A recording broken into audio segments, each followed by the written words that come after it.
ለኢትዮጵያ መንግስት መልእክት ባስተላልፍ መልእክት የሚደርሰው ይመስላችኋል? ቢደርሰውስ የሚሰማኝ ይመስላችኋል?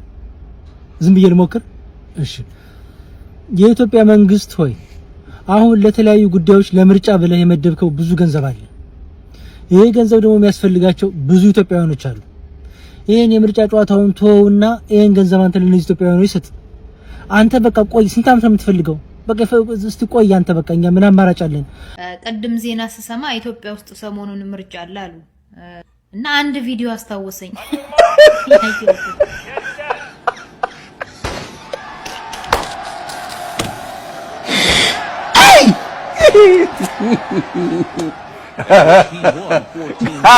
የአፋር ክልል ፖሊስ ኮሚሽነር የስንዴ ነዶ ለብሶ ቅስቀሳ ወጥቶ ብልጽግና ምረጡ ይላል። ፖሊስ እኮ አሁን እኛ ተቸገርን ብለን እኮ ዳኝነት እሱ ጋር ልንሄድ ነው ማለት እኮ ነው። ይዳኙናል የምንላቸው ፍርድ ቤቶች፣ ይዳኙናል የምንላቸው የጸጥታ ተቋማትን የስንዴ ነዶ እያለበሰ ደግፉኝ፣ ከሁሉም ነገር ትርፍ ምን ይሰራላችኋል? የፐርፐዝ ብላክ ኢትዮጵያው ዶክተር ፍስሐ እሸቱ ከ1 ቢሊዮን ብር በላይ ይዞ ከጠፋ ነው ሰነባበት።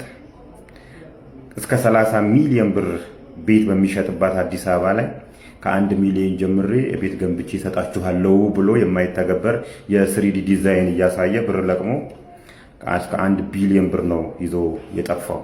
ይሄን ይዞ ከጠፋ በኋላ አዲስ አበባ አሜሪካ ላይ ጋዜጠኞችን ሰብስቦ የመንግስት ባለስልጣናት ጉቦ ስጠኝ ብለው እያስቸገሩኝ ስለሆነ ኮብልያለሁ ብሏል። እሱ ቢኮበልልም ግን የፐርፐዝ ብላክ ኢትዮጵያን ማስታወቂያ የሰራው እሸቱ መለሰ እዚሁ ነው ያለው። ተወዳጆች የዛሬው ምን አዲሳችን ተጀምሯል። በሀገራችን ኢትዮጵያ ለመጀመሪያ ጊዜ በቅርቡ የሚክስድ ማርሻል አርት ውድድር መካሄዱ ይታወሳል። ይህንን ተከትሎ በሶሻል ሚዲያ ተጽዕኖ ፈጣሪ የሆነው ሴዶም 10 ሚሊዮን ብር ከተሰጠኝ ጆንን እገጥማለሁ ማለቱ ይታወሳል። ይኸው የ10 ሚሊዮን ብር ጥያቄው ተቀባይነትን አግኝቷል። በቅርቡ ይህ ግጥሚያም እውን የሚሆን ይመስላል። የውድድሩ አዘጋጅ ጌታቸው የሚከተለውን ብሏል። ለሴዶ የመጨረሻ ዲል አቀርብልን። ጆኒን ገብተህ ጆኒን ካሸነፍከው ብቻ 10 ሚሊዮን ብር እሰጥሃለሁ። ከማኔጅመንት ጋር ተነጋግሬ 10 ሚሊዮን ብር ካሸነፍከው ብቻ የኢትዮጵያ ሕዝብ ሴዶ ሪንግ ገብቶ ሲጫወት ማየት ይፈልጋል። እኔ ደግሞ 10 ሚሊዮን ብር እሰጠዋለሁ ግን ሴዶ ጆኒን ማሸነፍ አለበት 10 ሚሊዮን ብር ይዞ ለመውጣት። ከነገ ወዲያ ስካይላይት እንገናኝና የምትወደውን ምግብ ኢንጆይ እያደረግን ያው ኢትዮጵያ ዘንዳት የምትወደውን ምግብ እየበላን እየጠጣን ቁጭ ብለን እየተነጋገርን አንተ በምታመጣው የህግ ባለሙያ ወይም ደግሞ ህግን ተከትለን ትፈርማለህ። እኛ 10 ሚሊዮን ብር ኦፈር አድርገንልሃል። ጆኒን ግን ማሸነፍ አለብህ። ጆኒን ካላሸነፍክ ምንም አይነት ብር ይዘህ አትወጣም። ጆኒን አሸንፍ፣ ከዛ 10 ሚሊዮን ብር ይሰጥህ። ማርሻል አርቲስት ነኝ ያው ስለምትል ህዝቡም እንደዛ ስለሆነ የሚያውቅህ ጆኒ ደግሞ ተስማምቷል። አሸንፈው 10 ሚሊዮን ብር ይዘውጣ። ካላሸነፍክ ምንም አታገኝም። ይሄን ኦፈር አድርገንልሃል። የመጨረሻው ኦፈራችን ነው ይሄ። በኢትዮጵያ ህዝብ ነው ኦፈር ያደረግንልህ። በሶሻል ሚዲያ በሚከተለን ማህበረሰብ ስም ምግብ እየበላን እናውራ። የምንግባባ ይመስለኛል ያንዴ።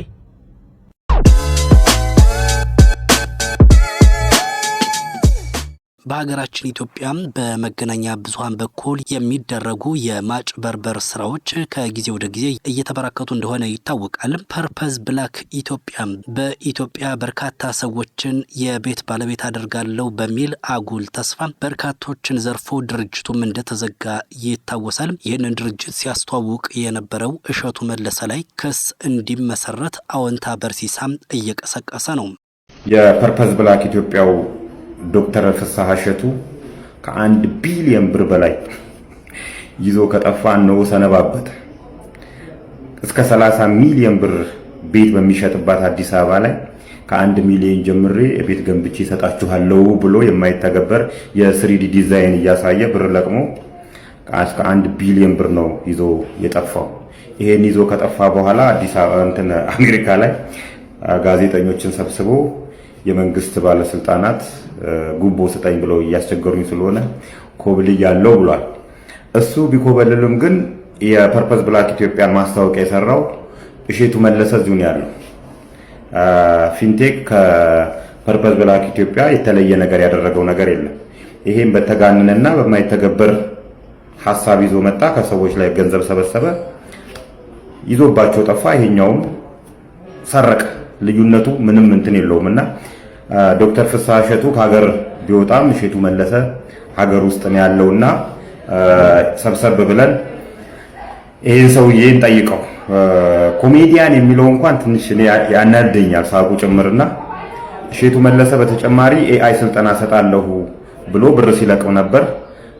አርቲፊሻል ኢንተለጀንስ ኢንስቲትዩት ለማንም አካል ኤአይ ስልጠና እንዲሰጥ እውቅና የሰጠውት የለምና ተጠንቀቁ የሚል መልእክት አስተላልፏል። በዚህ አጋጣሚ በሁለቱም ጉዳይ ላይ ተበላችሁ ሰዎች ተሰብስበን ይሄ ነገር ወደ ህግ ቢሄድ ምን ይመስላችኋል? ማጭበርበርን ካነሳን የኢትዮጵያ ፌዴራል ፖሊስ በረከት ወርቁ አደራ ወይንም በረከት ገበሬዋ በመንግስትና በግለሰቦች ላይ ማጭበርበርን አድርሳለች በሚል ከሷል። ይሁንና በረከት ወርቁ አደራም ሰፊ ማብራሪያ ሰጥታበታለች። እንከታተለው። አንቺ ኢትዮጵያ ውስጥ ካለሽ እየተንቀሳቀስሽ ከሆነ ፌዴራል ፖሊስ ታዲያ ለምን እንደሌለሽ አድርጎ ወንት ዳርጎ ሶሻል ሚዲያ ላይ ለቀቀ? ምንድነው ምክንያቱ ብለሽ ምን እየተከሰተ ነው ብለሽ ታስቢያለሽ?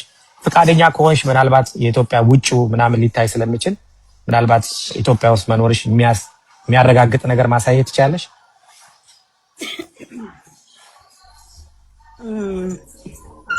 መስኮት ነው እንግዲህ። ኦኬ ችግር የለም። መኝታ ቤት ውስጥ ያለሽ ይመስላል። ኦኬ አኔ እንግዲህ ቪዲዮውን እንዴት እንደማዞረው አላውቅም። እንደዚህ ብቻ ይታያል።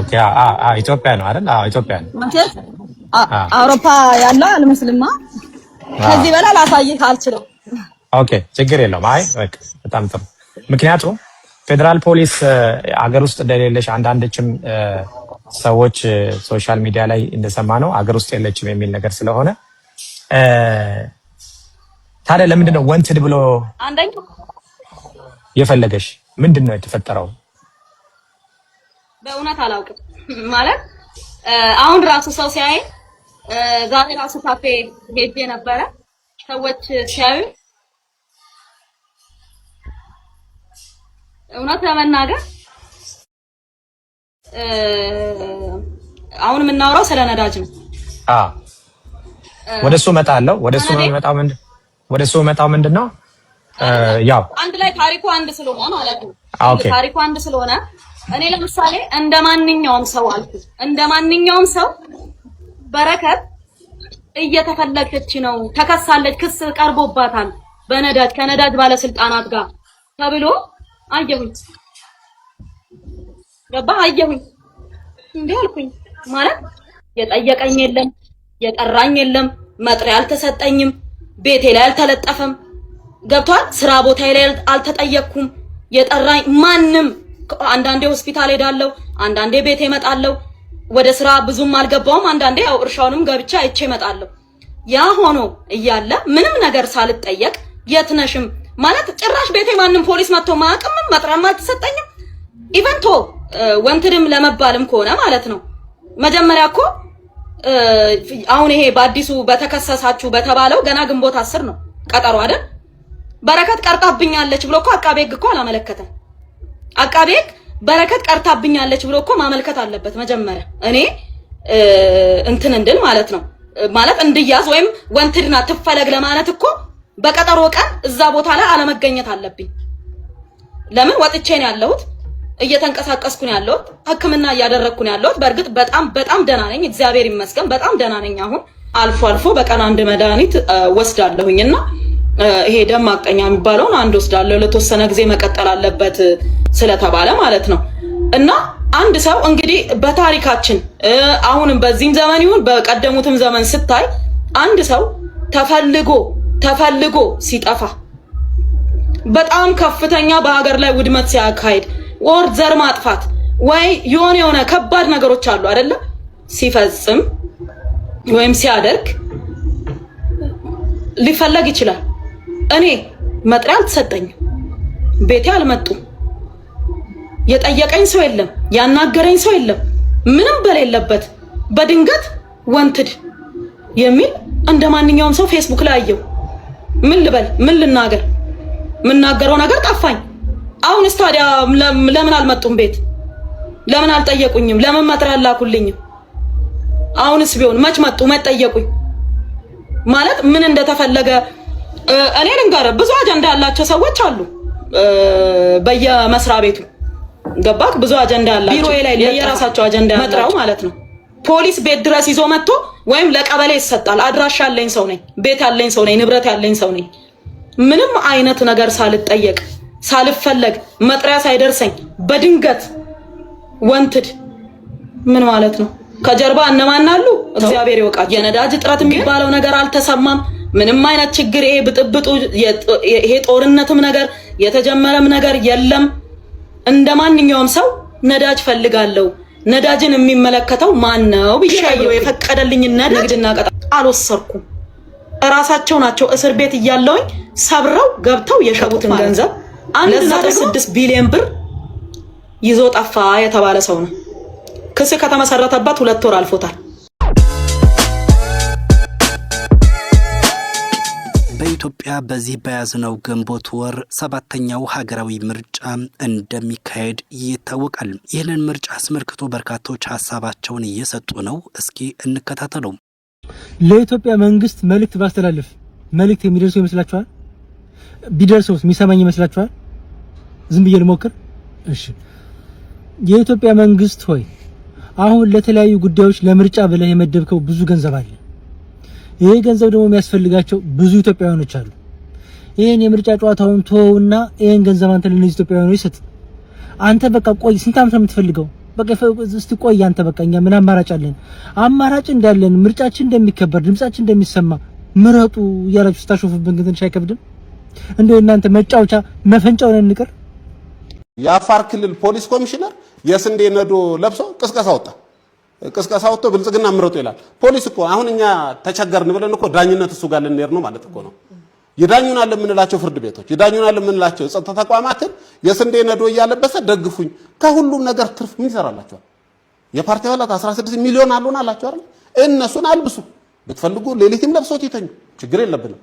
ግን የጸጥታ ተቋማትና ለሀገር ሉዓላዊነት ሊቆሙ የሚገባቸውን ተቋማት ሰብስባችሁ የብልጽግና ደጋፊ ካልሆናችሁ የሚለው አካሄድ አፍራሽም ሀገርንም አይጠቅምም፣ ይቅርባችሁ የሚል። የተወደዳችሁ የምን አዲስ ተከታታዮች የዛሬው ልዩ መሰናዷችን የተከታተላችሁትን ይመስል ነበር። በስተመጨረሻም ሴት እህቶቻችን የምትማሩበትን አንድ ቪዲዮን ጋብዛችኋለን።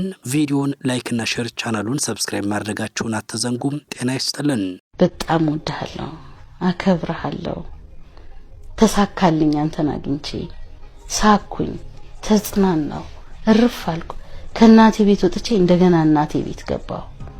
እናቴ ወልዳ አሳድጋኝ ለሌላ እናት ድጋሚ ሰጠችኝና እንደ እናት ነው የምታሳድገኝ። ልጄም ነሽ ሚስቴም ነሽ ትለኛለህ። አሁን እንደ ልጅ ነው የማድገው አንተ ቤት።